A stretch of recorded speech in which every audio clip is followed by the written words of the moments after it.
The shadows of Eldridge. Dawn breaks over Eldridge's town square, painting Victorian lampposts in golden hues across weathered cobblestones. A missing person poster flutters against a lamppost. Sarah Chen, missing 3 weeks. The wind carries it higher before gravity pulls it back, as if even the elements are trapped here. Riven emerges from behind an ancient oak, his weathered face etched with exhaustion. At 40-something, he carries too many unsolved cases, too many sleepless nights. His worn leather notebook holds evidence others refuse to see. 7 people, 7 months. No bodies, no witnesses, no leads, he mutters, approaching the town's centerpiece. An ornate fountain carved from dark stone that seems oddly out of place. Kneeling beside the fountain's base, he runs his fingers along symbols that predate the town's supposed founding. His phone buzzes. Without looking up, he answers with weary expectation. Martinez here. What do you mean? Drop the case. Since when does the Bureau bow to small-town politics? The conversation grows heated, his free hand clenching as invisible bureaucrats deliver orders that tighten his jaw. His footsteps approach. A woman in her 30s, intelligent eyes behind wire-rimmed glasses, clutches ancient books against her chest. She moves with hesitant grace, possessing dangerous knowledge but lacking courage to speak it. Riven hangs up abruptly. The click echoes off surrounding buildings. Excuse me. Her voice trembles with fear, mixed with desperate hope. You're the investigator, aren't you? She glances nervously over her shoulder, as if expecting to be observed from darkened windows. Depends who's asking, Riven replies, his trained eye catching how her knuckles whiten around the books, how her breathing quickens. In his experience, librarians don't seek out federal investigators unless they've stumbled onto something that keeps them awake. The missing people. They all came to the library before they disappeared. They were all researching the same thing. Her eyes dart to the fountain, then back. The founding families. The original land grants. Something called the Order. Riven's posture shifts from casual to alert. This woman just spoke words that could unlock everything, or get them both killed. Show me. As they walk toward the library, she continues in barely audible whispers. They always came at night, after hours. They'd slip me cash, ask me to stay late, help them access the restricted archives. The last one was Sarah Chen. She found something that made her scream. Riven stops at the library entrance, his hand instinctively moving to his weapon. What kind of something? Vesper. She introduces herself as they climb the steps, fumbles with antique keys.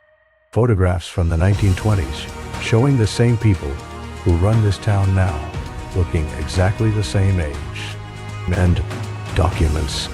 Financial records showing payments to the Order going back over a century, but always from the same bank accounts, the same signatures.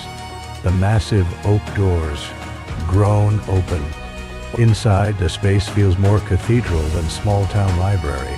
Soaring ceilings, ancient wood paneling, rows of books stretching into shadows. But something's wrong. Books scattered on floors, tables overturned, card catalogs spilled across hardwood. Someone's been here, Riven says, drawing his weapon. When did you last? He stops. In the farthest corner stands a figure, motionless, watching. They approach cautiously. What appears to be a person resolves into something more disturbing. A mannequin in 1920s clothing, positioned to look like it's reading. The book in its hands opens to a page filled with the same symbols from the fountain. They weren't here yesterday, Vesper whispers. Someone put them here overnight. But it's not just one. Dozens of mannequins fill the library, dressed in clothing from different eras, all posed reading or researching. Their glassy eyes seem to follow movement. Vesper leads him deeper into the maze-like interior, past towering stacks that lean inward, creating narrow passages. The mannequins become more frequent, their period costumes spanning centuries of Eldridge's supposed history. Here, she stops before a locked cabinet of dark wood that seems to absorb light. This is where I kept the founding documents, the photographs, the financial records. She unlocks it with trembling fingers. Empty. Well, completely empty. Dust patterns show everything was removed recently. Riven observes, examining the interior with his flashlight. Within hours. 1. Who else has keys? Nobody. I'm the only. The front door slams shut with a resounding boom that echoes like a gunshot. In the sudden silence, they hear footsteps, multiple sets, moving with purposeful coordination. Riven grabs Vesper's arm, pulling her behind a tall shelf. Through gaps in the books, they see figures moving between mannequins. But these are alive, dressed in dark clothing, faces hidden behind masks, bearing the same symbols. The order. Vesper breathes. One masked figure stops directly before their hiding place, slowly turning toward them. Long seconds pass in absolute silence. Then it speaks with chilling authority. Mr. Martinez. Miss in Blackwood. Bekonarin. Betsiwu. There's no need to hide. We've been waiting for you. They're surrounded. Masked figures have positioned themselves throughout the library, cutting off every exit. These people knew exactly where to find them, knew their names, knew they'd be here. Riven steps out, weapon raised but clearly outnumbered. Let her go. Your problem is with me. The lead figure removes its mask, revealing Mayor Harrison, the man who'd claimed complete ignorance yesterday. But now his face seems ageless, unchanging, exactly as it appeared in those century-old photographs. Our problem, Mr.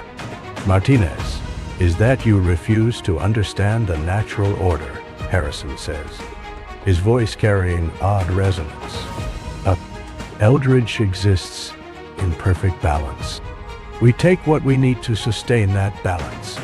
As Harrison speaks, the horrible truth becomes clear. The mannequins aren't mannequins. They're the missing people, preserved in a state between life and death. Their eyes still aware, but bodies frozen in eternal tableau. Sarah Chen stands among them, face locked in terror, photographs still clutched in motionless hand. The order doesn't kill, Harrison continues. We preserve. We harvest what we need. Life force, memories, knowledge, and leave the vessel intact, contributing to our eternal archive. You're monsters. Riven's voice cracks with rage. We're gardeners. Harrison replies simply, and it's time for the harvest. The library extends deeper than it appeared from outside, down into catacombs carved with familiar symbols. They've walked into a trap with every step.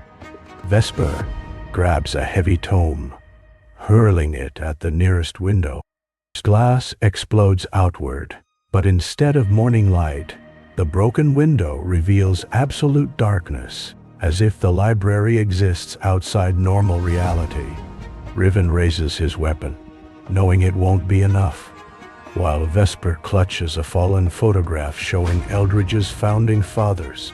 Among them, unmistakably, stands Mayor Harrison, looking exactly as he does today. As masked figures converge, Harrison's ageless eyes reflect not just this moment, but decades, perhaps centuries, of similar confrontations with those who stumbled too close to Eldridge's terrible truth. The sound of Riven's gun echoes through the library one final time, followed only by the whispered promise that some secrets are worth preserving. and some harvests never end. Adornane, Netoranim T. Anadar.